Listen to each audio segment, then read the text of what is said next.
Berjumpa lagi di channel Welina Sebayang Official. Terima kasih buat semua yang sudah ikut membangun channel ini, yang selalu tonton, subscribe, dan like.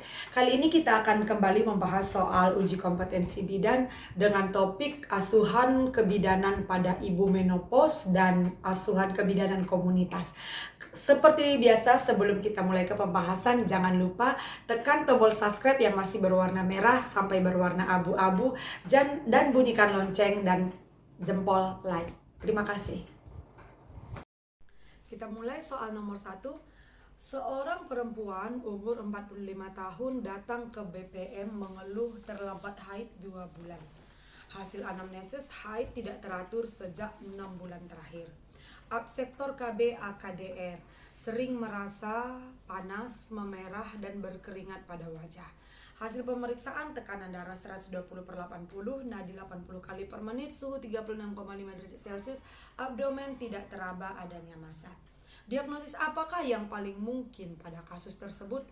A. Perimenopause, B. Polimenore, C. Menopause, D. Amenore, E. Hamil. Ya. Nah, dari kasus tersebut saya akan menerangkan masing-masing option ya.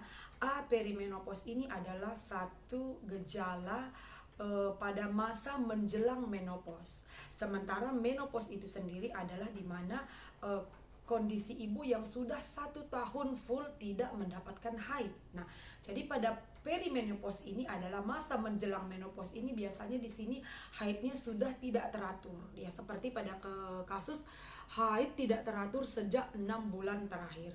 Kemudian menopause tidak ya, karena masih 6 bulan terakhir masih ada haid. Kalau menopause itu sudah 1 tahun bersih tidak haid lagi gitu ya. Kalau amenore adalah sudah 3 bulan berturut-turut tidak haid, sementara pada kasus hanya 2 bulan dia tidak haid, masih 2 bulan. Jadi amenore tidak tepat, menopause juga tidak tepat. Kalau polimenore adalah siklusnya yang memendek kurang dari 21 hari, jadi haidnya bisa semakin sering ya kalau polimenore. Sementara hamil tidak mungkin karena dia masih absektor KB AKDR dan tidak teraba adanya massa pada saat pemeriksaan abdomen. Jadi di sini jawaban yang paling tepat adalah A. Perimenopause. Masih dengan soal menopause, soal nomor 2. Seorang perempuan umur 48 tahun datang ke Posbindu dengan keluhan haid yang tidak teratur sejak 6 bulan terakhir. Artinya 48 tahun, haidnya tidak teratur 6 bulan terakhir, berarti ini juga masih gejala perimenopause ya. Hasil anamnesis haid terakhir 2 bulan yang lalu. Absektor AKDR, sering susah tidur, banyak berkeringat di malam hari, serta ibu merasa khawatir. Nah, kalau keringat di malam hari, susah tidur, muka memanas, tadi itu semua adalah seperti pada soal-soal sebelumnya pada kasus menopause itu. Pada video sebelumnya dengan soal campuran, itu adalah penyebab akibat estrogen pada ibu menopause menurun ya, sementara gonadotropin, hormon FSH dan LH meningkat. Itu adalah perubahan hormonal yang terjadi pada menopause. Hasil pemeriksaan tekanan darah 130/90, nadi 88, suhu 36, abdomen tidak teraba adanya massa, planotes negatif. Nah, pertanyaannya ini adalah tentang PENKES ya. Pendidikan kesehatan apakah yang paling tepat untuk kasus tersebut? A.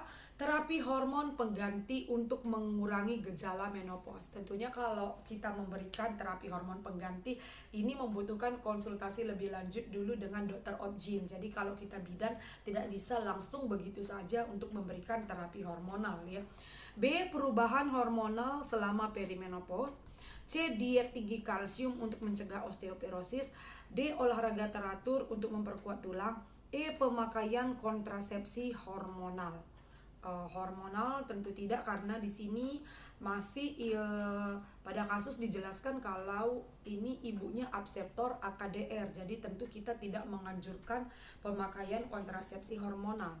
Olahraga teratur dan diet tinggi kalsium juga memang merupakan anjuran yang kita berikan pada ibu pada menopause atau premenopause. Tetapi di sini karena keluhan ibu sendiri adalah susah tidur, banyak berkeringat di malam hari serta merasa khawatir. Jadi di sini konseling ataupun PENKES yang paling tepat adalah perubahan hormonal selama masa perimenopause, karena sesuai dengan keluhan ibu, kita memberikan Penkes yang tepat, bukan tentang kalsium ya, karena di sini tidak ada mengeluh tentang masalah osteoporosisnya walaupun si ibu tersebut adalah usianya 48 tahun dan menopause.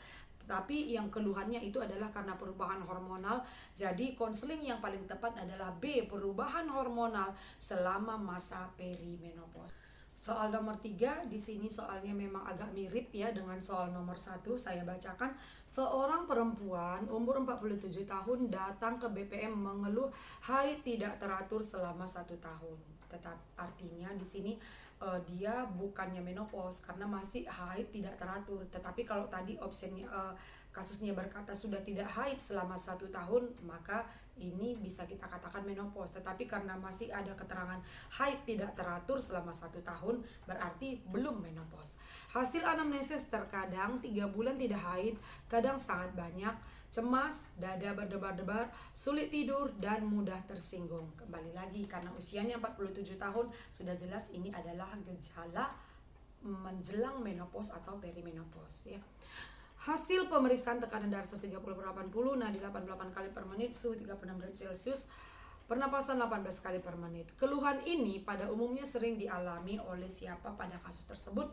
Jawaban kita baca opsinya. A, penyakit jantung. Ya, memang penyakit jantung juga keluhannya berdebar-debar ya. B, premenopause. C, gangguan psikologis. D, penurunan fungsi tubuh. E, peningkatan aktivitas yang berlebihan. Nah, jawabannya yang paling tepat karena dia haidnya tidak teratur selama 1 tahun, kadang-kadang banyak, kadang-kadang tidak. Nah, ini adalah premenopause. Jawabannya B. Soal nomor 4 kali ini adalah soal tentang asuhan kebidanan komunitas ya.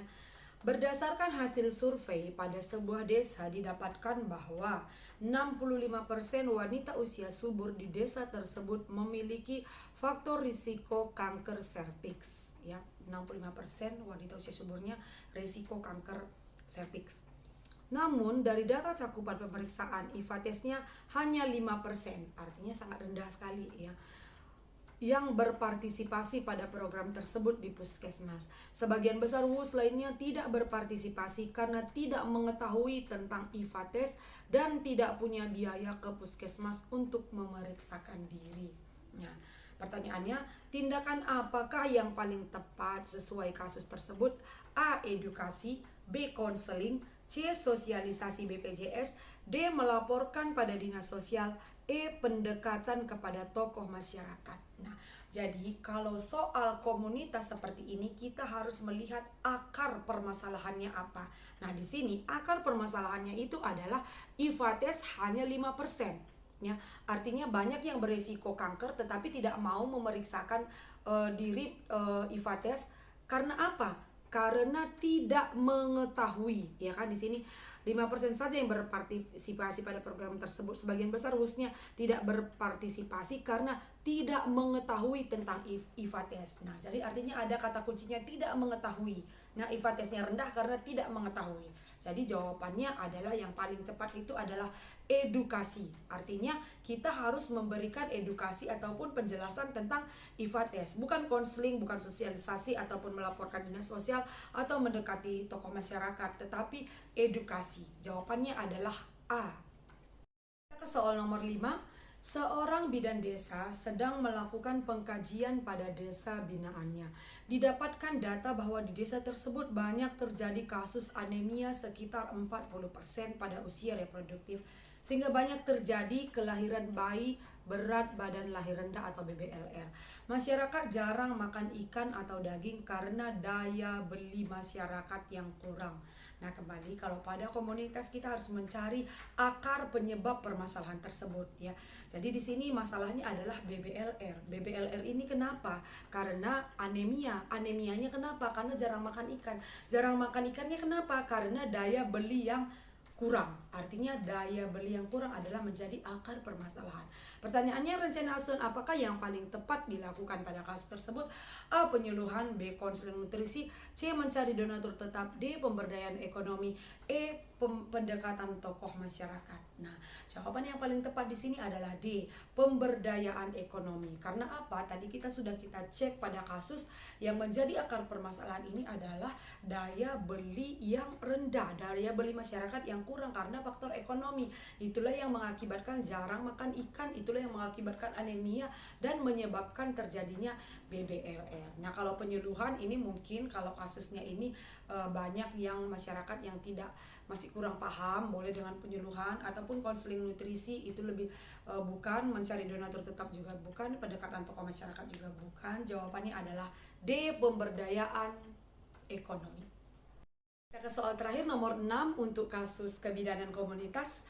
Seorang bidan bertugas melakukan pencatatan dan pelaporan hasil pelayanan yang dilakukan dan situasi kesehatan ibu dan anak melalui PWS-KIA, kesehatan ibu dan anak.